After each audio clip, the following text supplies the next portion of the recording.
황심소 어떤 사연을 우리 받았나요? 안녕하세요 박사님. 힘들 때마다 황심소를 듣고 있으며 이렇게 수준 높은 상담을 인터넷으로도 들을 수 있게 해주심에 너무 감사드립니다. 저는 얼마 전 이혼을 하고 어린아이와 둘이 살고 있는 30대 아기 엄마입니다. 지금 저의 정확한 문제가 무엇인지, 제가 앞으로 도대체 어떻게 살아가야 하는지 안개 속을 헤매는 것 같고 스스로 명확한 답을 구할 수 없어 절박한 심정으로 이렇게 메일을 드립니다. 저는 중1 때 갑작스러운 발표 불안 증세로 한없이 의기소침해지고 무기력해지는 삶을 살다가 고1 때 참석한 10주 정도의 사회불안증 집단상담 프로그램에서 제 증상이 나아지기는커녕 다른 사람들의 증상까지 더 생겨 생활하는 모든 상황에서 걱정하고 떨리고 힘들고 죽고 싶은 심정으로 살아갔습니다. 고통이 최절정으로 달한 대학생 시절 너무 힘들어 무작정 찾아간 집 근처 신경정신과에서 처방해주던 약을 복용하면서부터 약에 의지해 조금씩 이것저것 하며 살아가던 사람이었습니다. 그 사이 약을 먹었다 끊었다를 반복했는데 약을 먹을 때는 두드러기 증상 등 몸에 이상이 생겼고 먹지 않을 때는 심한 불안과 떨림, 우울에 시달렸습니다. 특히 공부를 할 때 떨린다는 강박 증세가 생겨 공부에 집중도 할 수 없었습니다. 그러면서 어찌어찌 학원과 마케팅 회사 등 직장 생활을 했지만 적응이 힘들어 여러 직장을 전전했습니다. 대인관계가 벅차고 저에겐 업무가 너무나 과중하고 힘들어 한 곳에 오래 다니기가 어려웠습니다. 그 사이 남편을 만나서 결혼을 했는데 연하였던 남편 집안에서는 결혼시킬 준비가 안 됐다며 미뤘지만 저희 집에서는 그 사람과 빨리 헤어지거나 올해 안에 결혼하라고 압박을 주기에 그때는 잘해주는 남편이 좋았고 집에서도 나오고 싶기도 한 마음에 둘 다 스트레스가 굉장했고 잡음이 굉장히 많았지만 어찌어찌 결혼을 하게 되었습니다. 그런데 결혼 전에 시부에게서 받았던 상처가 잊혀지지 않았고 주변의 친구들의 결혼 생활과 비교하며 스스로도 괴로웠고 남편과도 많이 싸웠습니다. 저는 남편에게 경제력이나 육아, 살림 부분에서 바라는 게 많았고 남편은 한다고 했지만 제가 만족하지 못했습니다. 그러던 와중 남편의 태도가 변하고 이혼을 요구하는 모습을 보며 여러 심리 상담들을 들으며 마음을 잡고 미안하다고 사과하고 노력하려고 결심했습니다. 그런데 아무래도 수상해 보게 된 남편의 핸드폰에서 외도의 흔적을 발견했습니다. 처음에는 아이 때문에 그냥 살아보려 했지만 제가 분노로 남편을 몰아세우자 남편은 뒤에서 계속 연락을 했습니다. 그 와중에 남편이 결혼 후부터 지금까지 저 몰래 만든 빚이 1억 정도가 있다는 것까지 알게 되었습니다. 특히 외도 부분이 용서가 되지 않았고 사는 내내 입만 열면 거짓말했던 가증스러움과 경제적으로도 앞이 보이지 않아 심적으로 너무 힘들어 죽을 것 같아 이혼을 결정하게 되었습니다.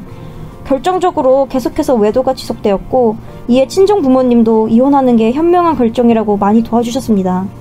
저는 이제 살기 위해 무조건 사회에 나가 스스로 돈을 벌어 아이를 먹여 살려야 하는데 사회 불안증과 틱에 대한 걱정, 불안 등으로 사회생활이 제대로 가능할지 두렵고 걱정됩니다. 아빠의 지인이 변호사 사무실에서 일하는 교육을 받은 후 변호사 사무실에서 일하는 것을 추천하여 그런 방면도 생각해보고 있는데 저의 이런 지금의 상태와 잘 맞을지 궁금합니다. 모든 것이 이렇게 된 게 제 탓인 것만 같은 아이를 향한 죄책감과 그럼에도 남편을 용서할 수 없는 분노, 나에게도 원인이 있을 수 있다는 것에 대한 인정할 수 없는 수치심과 괴로움으로 힘이 듭니다. 저는 이런 제 복잡하고 분열된 감정들을 제 스스로 어떻게 정리해야 할까요? 전 남편도 양육비 주는 것도 힘들다며 합의해 놓고 발뺌하는 모습과 겉으론 안 됐다고 하면서도 계속 제 탓을 하는 시부모에게도 위자료 소송을 해서 벌을 주고 싶은 마음도 큽니다. 덧붙여 원래 있던 지병이 1년의 일들을 겪으며 더 심해져 현재 수술을 권유받은 상태입니다. 아이가 분리불안이 심해 결정을 못하고 수술을 차일피일 미루고 있는데 이 문제도 걱정입니다. 제 불안과 떨림도, 소송 문제도, 건강 상태도, 스스로 정리할 수 없는 제 마음도 저는 어떻게 해야 할지 너무나 앞이 깜깜하고 답답해 이렇게 간절히 상담을 요청합니다. 제발 도와주세요 박사님. 진짜 이렇게 간절히 상담을 요청하는 분인데 이건 사랑의 황심소에서 우리가 사랑의 마음으로 상담을 해 주셔야 돼요 여러분. 근데 여러분, 이 사연에서 신기한 게 네. 그 집단 상담 프로그램에서 다른 사람들의 증상까지 자기가 생겼다는 게 이런 일도 있는 건가요? 뭔 일이 없겠어요. 네. 다른 엄청 예민하신가 봐요. 그렇죠. 네. 지금 프로파일 보세요. 이 로맨의 매뉴얼 만빵이잖아요. 그런데다가 셀프 바닥이죠. 휴먼도 바닥이죠. 이분은 불안함과 예민함이 이분 전체를 이루고 있는 거예요.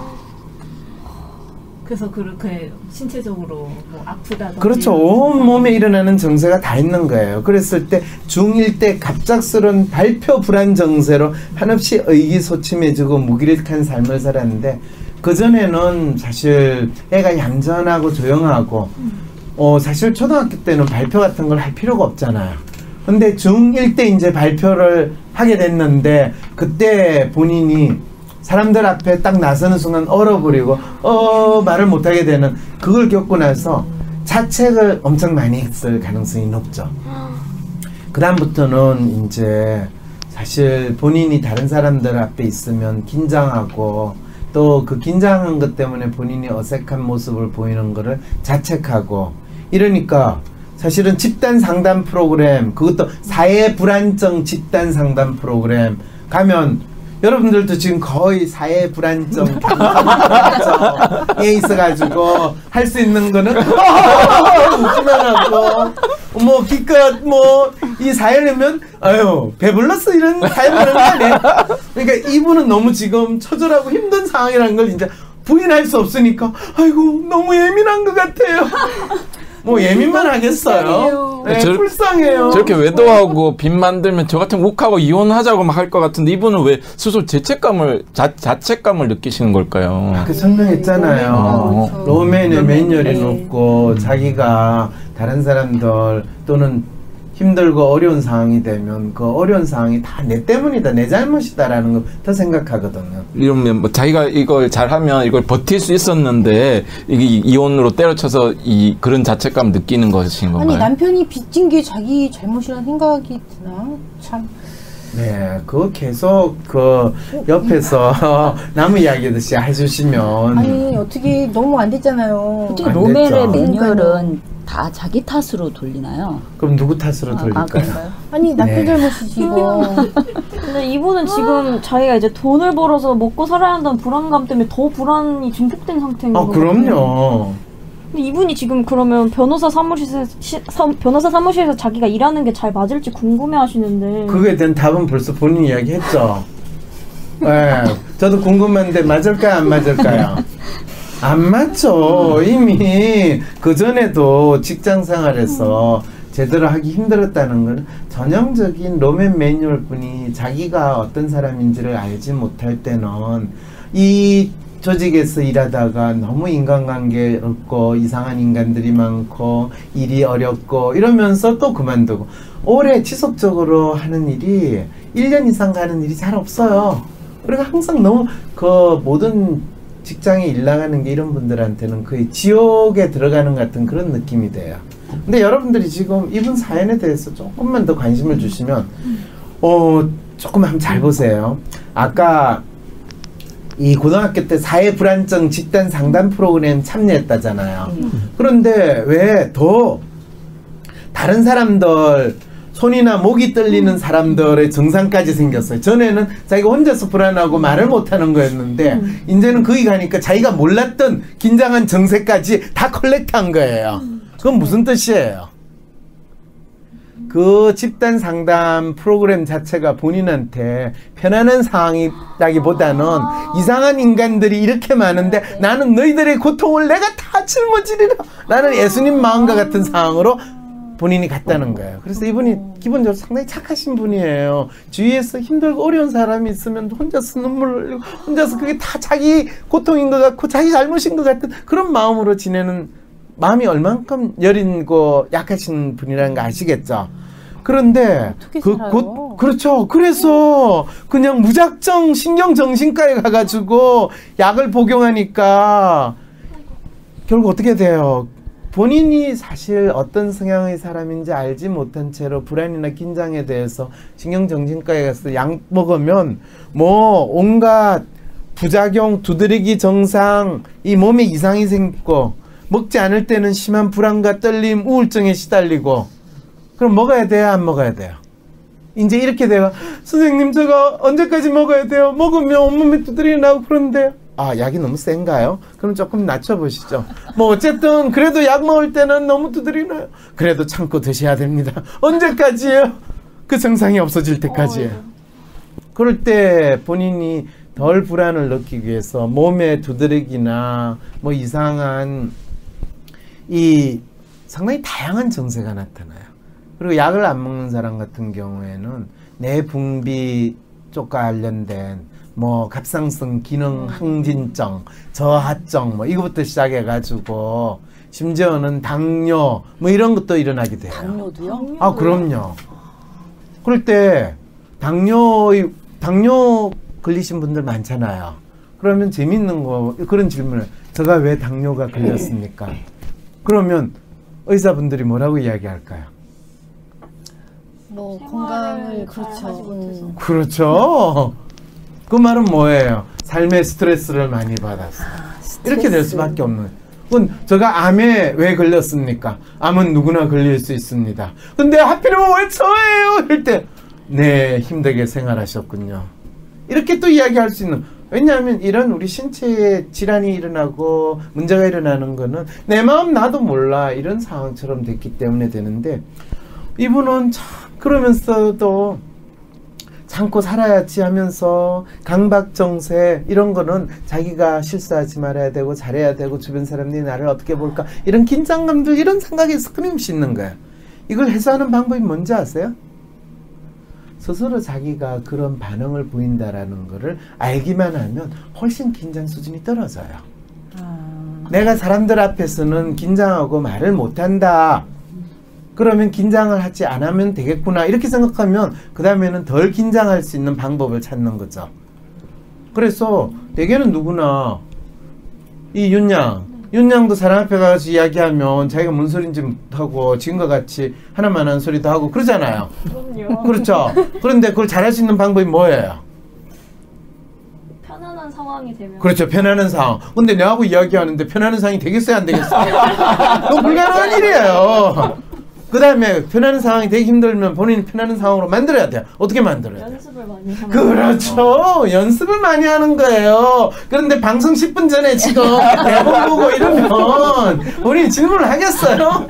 예. 저 같은 경우도 방송 시작하면 되게 긴장하고 제 손을 어찌 할지 모르는데 저는 그럼요. 그 방법을 이렇게 미소를 씩 지으면 그렇죠. 긴장이 풀리는 그런 연습을 하면 될 것 같아요. 그렇죠. 그러다가 미소만 짓고 오고 다른 일이 벌어지는 근데 거죠. 박사님도 그럴 때 있으시거든요. 어떨 때요? 생방송이다 보니까 가끔씩은 박사님도 긴장된 모습이 당연하죠. 긴장하죠. 저는 사실 제가 상당히 자연스럽게 잘한 것 같지만은 방송 시작하기 5분 전부터 시작한 후 5분에는 엄청나게 신경질 수준이 높아요. 그래서 여러분들 처음 시작할 때 내가 생각보다 상당히 긴장되거나 조금 뭔가가 예상대로 준비가 안 됐거나 하면 여러분들은 못 느끼지만 내가 전체적으로 긴장 수준이 눈꼬리가 조금 올라갔든지 입술이 약간 되든지 그리고 피부 색깔이 상당히 검어진다든지 그런 거 못 느끼시겠어요? 로맨은 금방 그거 느끼죠? 네, 네. 지금 자랑을 할 게 아니라 그럴 때일수록 4월 6일 토요일 WPI 초급 워크숍에 참여하세요. 자신을 이해하고 주위 사람을 더 이해하고 싶다면 WPI 워크숍에 참여하여 자신과 타인에 대한 이해 능력을 키울 수 있습니다. 4월 6일 토요일 WPI 초급 워크숍에 참여하세요. 문의는 02-6207-7430 또는 위섬센터 네이버로 연락주세요. 내가 누구인지 아는 첫걸음을 떼고 싶으신가요? 모든 사람은 나와 다릅니다. 황상민의 심리연구소를 검색해 WPI 검사를 해보세요. 자신을 찾는 첫걸음을 뗄 수 있습니다. 아니 근데 이분 어떡해요? 네, 이분. 예. 그래서 이분 같은 경우는요, 사실 지금 본인의 모든 아픔과 불안이 이혼 때문이라고 생각하고 또 그 이혼을 하게 만든 남편의 외도 때문이라고 생각하고 외도만 있는 게 아니라 남편의 그 뻔뻔스러움과 거짓말 때문이라고 생각하고 그것만 있는 게 아니라 남편이 빚도 있다는 것도 그것만 있는 게 아니라 결혼하기 전에 나를 어렵게 만드는 시부 문제도 있다고 모든 거에 이유가 수백 개 수만 개가 이제 있는 상황이 된 거죠. 그러면서 이분이 어떤 질문을 던져요. 저는 이런 제 복잡하고 분열된 감정들을 제 스스로 어떻게 정리할까요? 첫째, 이 복잡하고 분열된 감정들이 있다는 건 본인이 알아요. 근데 그게 뭔지 알아요, 몰라요?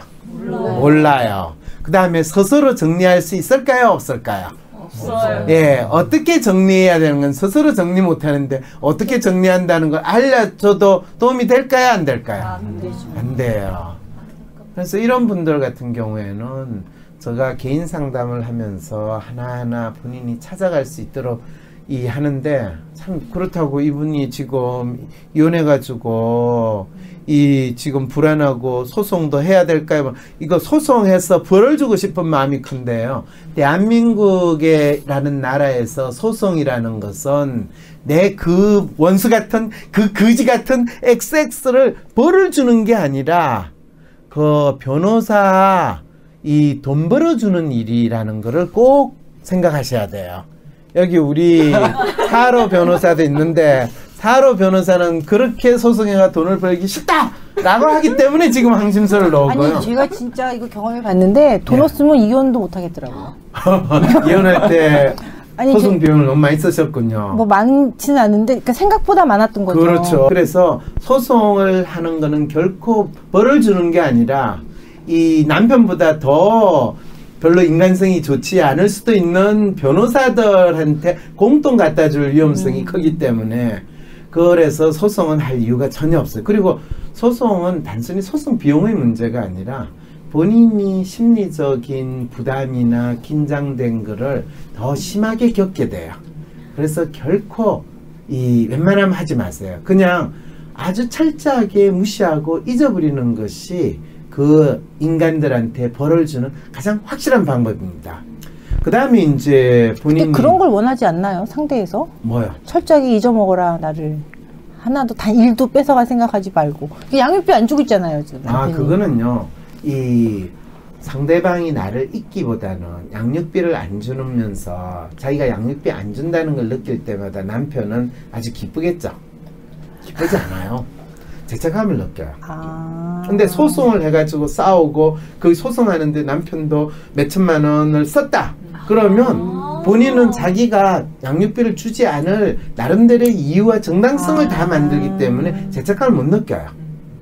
근데 뭐 처음에 양육비 주겠다고 그러니까 안 주고 지내죠. 그럼 조금씩 남편의 마음속에는 부담감이 생기거든요. 그리고 그게 5년이 지나고 10년이 되면 그게 암세포로 번식을 해요. 그래서 벌은 자동적으로 주게 되니까 그 부분에서는 걱정하지 않으시죠. 나쁜 인간들은 별로 죄책감 안 느낄 수도 있지 않을까. 그렇죠. 그래서 소송을 하면 죄책감을 안 느끼는데 안 주는 거에 대해서 이 남편이 안 주고 있는 거를 지금 이분이 저 남편한테 전화를 해가지고 내 돈 주세요! 양육비 주세요! 하면 그런 것도 못할 것 같아요. 못해요. 이분 못해요. 그러게요. 그럼 누가 해야 되겠죠? 누가 하지?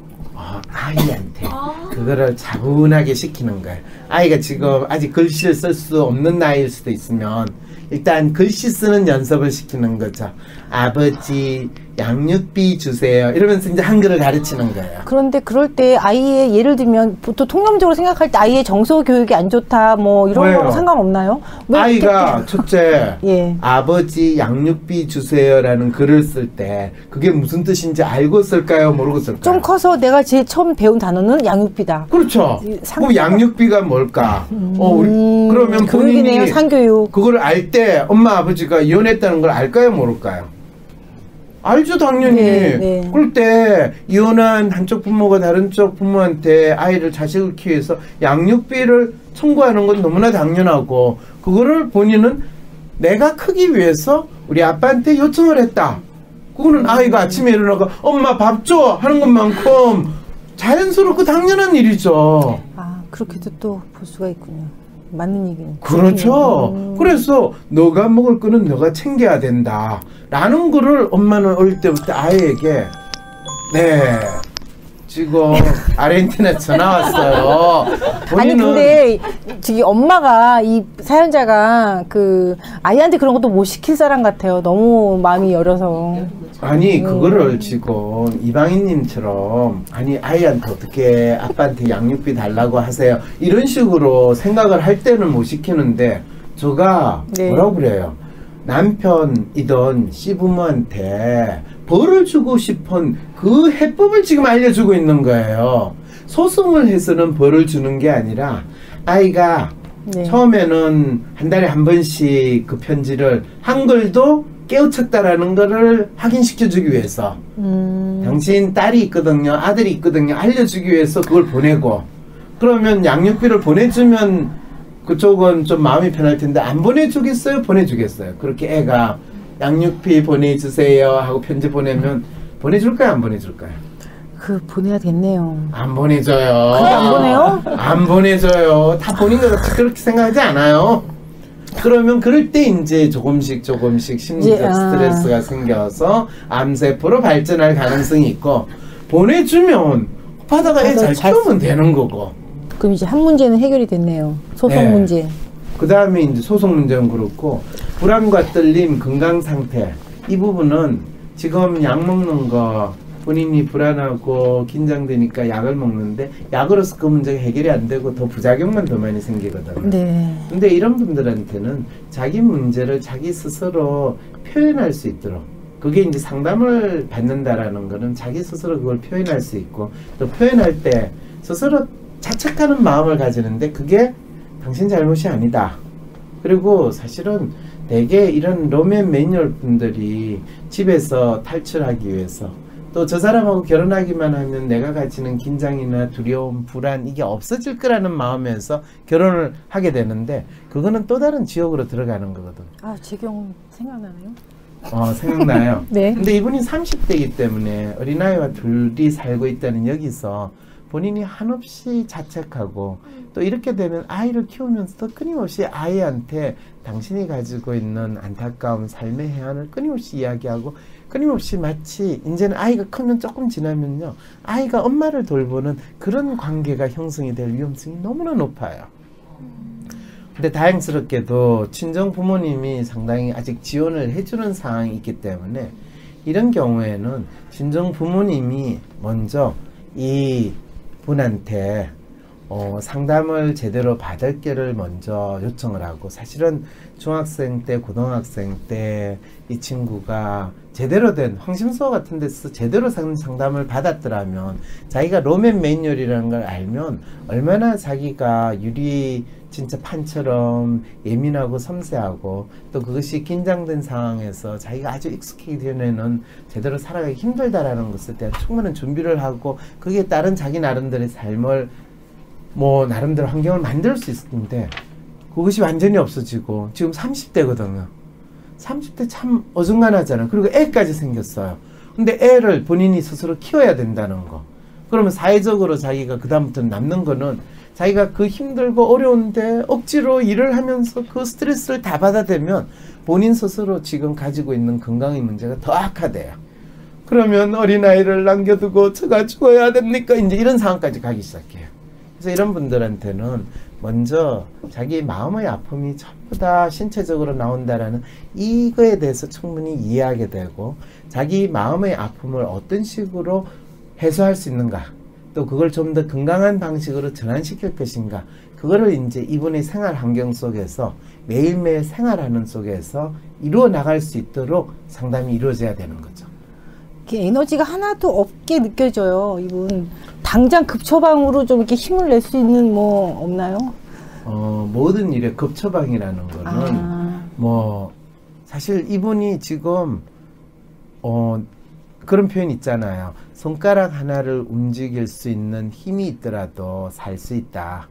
에너지가 아주 낮은 수준이 있지만 황심소에 이런 사연을 보낼 정도면 아직도 이분은 삶에 있어 에너지가 있다는 거고, 그거는 사연을 이분이 이제 보냈으면 오늘 상담을 듣고, 그러면 좀 더 구체적으로 자기의 문제에 대해서 이분이 생각을 해서 사연을 보내주면, 이 개인 상담을 받으면 좀 더 자기 사연에 대해서 또 더 오랜 시간 동안 구체적이고 직접적인 처방과 또 거기에 따른 매일매일 생활 속에서 변화를 체험할 수 있는 방법을 듣겠지만, 지금은 제가 그 다음에 당장 내일 뭐를 하세요 라는 걸 알려줄 수도 없잖아요.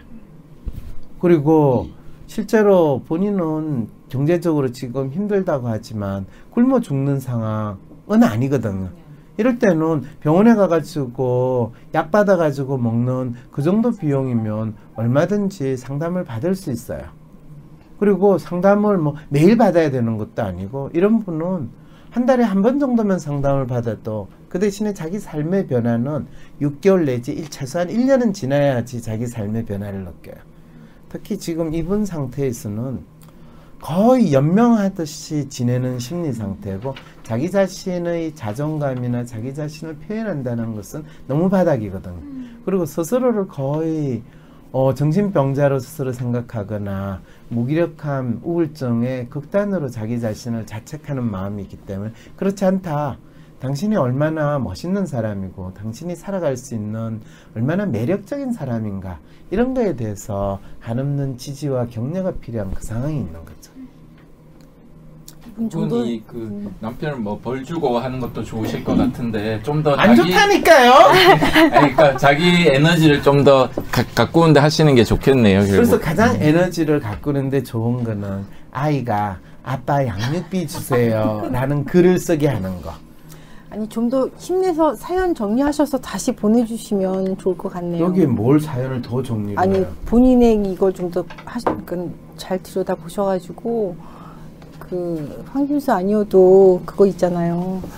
그 뭐지 재능 기부 그런 거 있지 않나요? 아 황심소가 아니라 그 위즈덤 센터에서 하는 무료 상담하는 사회 공헌 프로그램 거기에 상담을 신청을 하셔가지고 그걸 통해서 무료 상담을 받는 길도 있습니다. 네, 안내를 좀 해주시죠.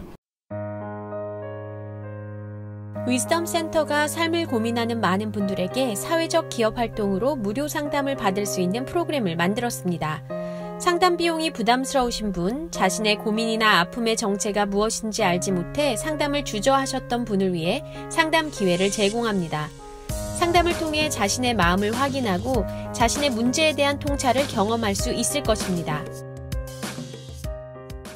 황심소에서 상담 사연을 받습니다. 마음의 아픔으로 괴로운 모든 분, 셜록황 지메일 또는 카톡으로 간편하게 사연을 보낼 수 있습니다. 황심소 전화번호 010-3919-7430으로 상담 사연을 보낼 수 있습니다. 황심소 상담 사연이라는 제목으로 보내주시면 됩니다. 상담 사연을 보낼 때 꼭 WPI 프로파일과 성함을 함께 남겨주시기 바랍니다. 황심소는 나 혼자 고민하는 해결할 수 없을 것 같은 문제를 공개 상담함으로써 나와 비슷한 고민을 하는 사람들의 고민을 동시에 해결해드립니다. 검사 결과를 같이 보내주실 경우 더욱 상세한 상담이 가능합니다.